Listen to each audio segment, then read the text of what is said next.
So, Sheikh, my question is that I am totally depressed and lost my strength about this issue. That I have read a book, Nullifiers of Islam, and the third nullifier that not considering polytheist makes you a kafir. So, Sheikh, for example, like see a Muslim, so-called namely Muslim, on the TV, and he has some idols in his house, or uh, he is married to a Hindu wife, or I see someone join politician like in a kafir country, namely Muslim, and I see someone like Barelvi Imam to Sheikh. So Sheikh, the issue of takfir, what to do in this? Because if I refrain, the hadith comes to my mind like the third nullifier, and if I make takfir, the hadith comes that if you call a kafir brother, if you call a brother kafir,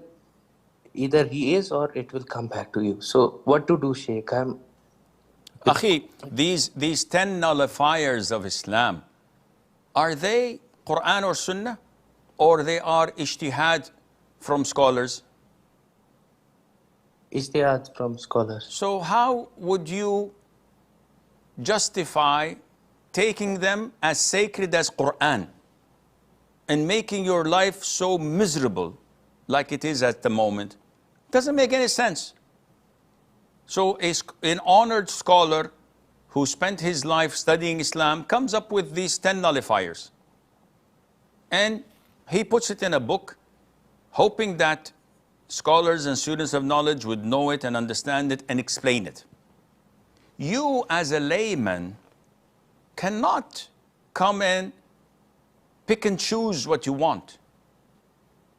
It's like a professor in medicine putting an article in a medical journal stating some of the procedures, how to cure spinal injuries or the spinal cord procedure surgeries. And you read this and you want to implement it. You're not qualified. And this is the biggest problem that lots and lots of the youngsters are facing when they don't acquire knowledge properly. So instead of walking a 20-step ladder from step 1 till step 20, they jump to step 7 and 8. They bypass these beginning steps, which means that there is a huge possibility of them falling and breaking their necks. You don't know Arabic. You don't memorize the Quran.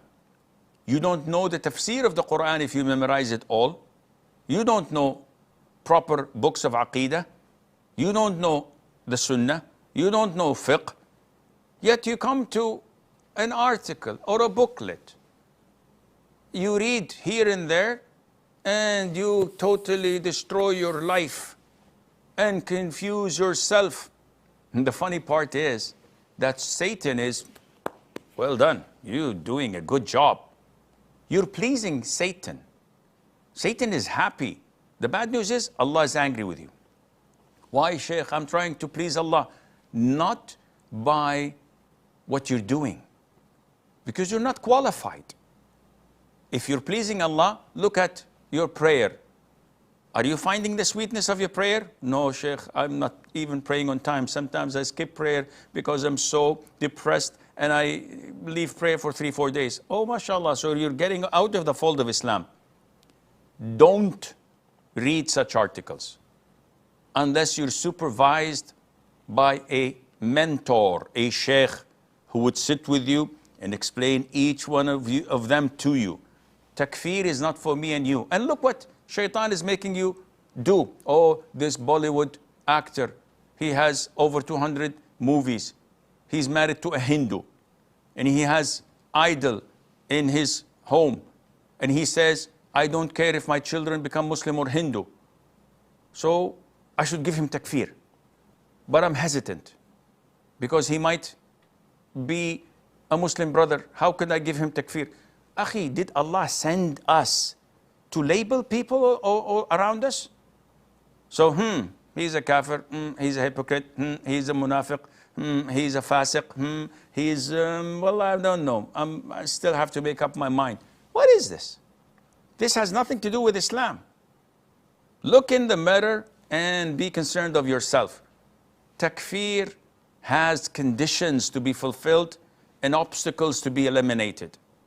And it's not for you and me. It's for the scholars, for the judges, for the rulers, Muslim rulers, to give their verdict on such an individual after interrogating them, not to shoot from the hip. So I hope this answers your question and removes your confusion.